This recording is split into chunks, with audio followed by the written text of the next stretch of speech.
Good morning. For this week's Find a Book Friday, I'm going to read to you a book that was written by a local celebrity. I live in Bryan College Station, which is part of Texas, which you may or may not know. But when I was teaching middle school here, I had the great opportunity to meet this author, and his name is Lee Bacon, and he has written the Joshua Dredd series, and this is the first book in the series. And it was neat to hear him come and talk to my middle schoolers about growing up in the area, and he had gone to the same schools as them, and he knew a lot of our teachers, and it was neat to see kind of a success story, and the students could put themselves in his place. And so I loved meeting Lee, but this is also a great book, and it's written from the perspective of a sixth grade boy, and so my middle schoolers could kind of relate as far as superheroes and things go. But I hope you enjoy the reading of this book today. And so I'm going to start with chapter 1. Chapter 1 is called, and the chapter is relatively short, is called, For Most People, the End of the World is a Bad Thing. For others, it's a career. Our class got out of sixth period early, the day my parents tried to flood the earth. Weather forecasts predicted massive hurricanes, tornadoes, thunderstorms, typhoons, monsoons, mudslides, and heavy winds. We are asking all students to make an orderly exit. Principal Sloane's voice boomed over the loudspeaker. Please do not run, push, or form an angry mob on your way out. Buses are waiting outside. My parents never actually came out and told me they were planning on flooding the world, but they dropped plenty of hints over the previous few weeks. Dad had spent every spare minute in the backyard tinkering with his new weather alterator machine, and that morning Mom gave me a sly wink as I was leaving for school. You might want to take an umbrella with you, she said, smiling as if she knew something I didn't. Stepping into the hallway now, I joined the mass of other students. I listened to the rain and wind beating against the walls outside, the sound of hundreds of feet moving across the floor inside. Everything and everyone seemed pretty calm, considering the world was about to end. The weather was chaotic. Wind lashed in every direction. Massive gray clouds swirled violently overhead. Bolts of lightning flashed across the sky. It looked like it was raining and snowing at the same time. Weird weather, huh? I turned and saw my best friend Milton standing behind me. Well, technically, he was my only friend. I'd known him for 2 years, ever since my parents and I had moved onto his street. Milton was tall and gangly, with arms and legs like sticks that had been loosely tied together.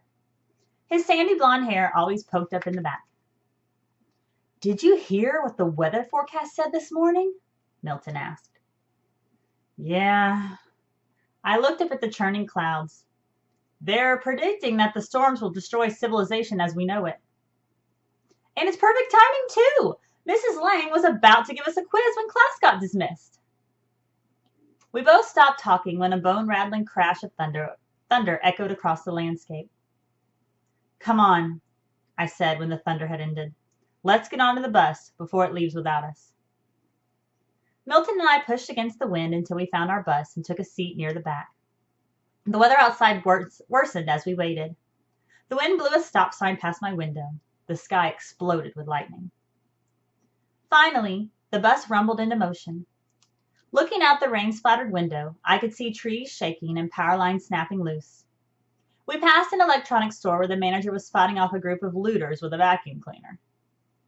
That morning, before the weather had taken a turn for the deadly, it had been a sunny fall day in Sheepsdale, one of the last really warm days of the year.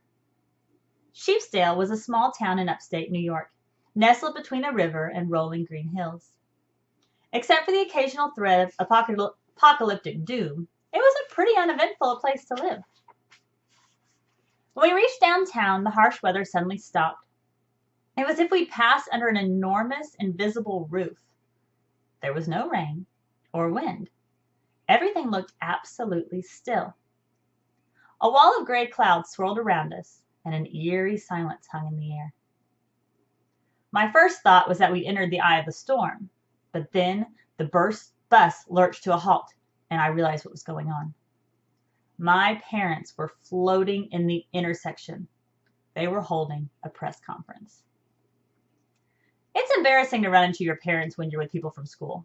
especially when your parents are about to destroy the planet. Mom was drifting 5 feet above the ground on her hover scooter, wearing her usual uniform, a green one-piece armor body shield and black eye mask. Dad was drifting beside her on his own hover scooter. He was dressed in a dark gray jumpsuit with blood-red gloves and boots. He was wearing a pair of massive silver goggles. Dozens of reporters surrounded them, spilling out into the street with their cameras and microphones. Kids crowded to one side of the school bus, pressing their faces against the glass to get a better look.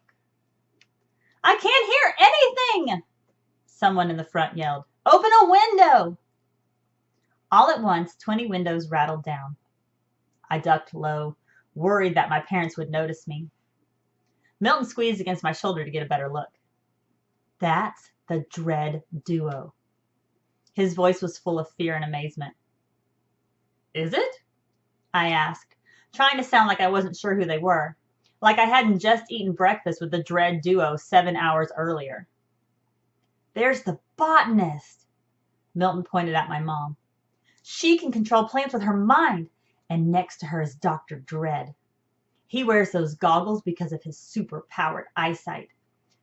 They set a horde of zombies loose in Washington, D.C. last year. They tried to vaporize California with a death laser, but then it got blocked by Captain Justice. I can't believe they're actually here."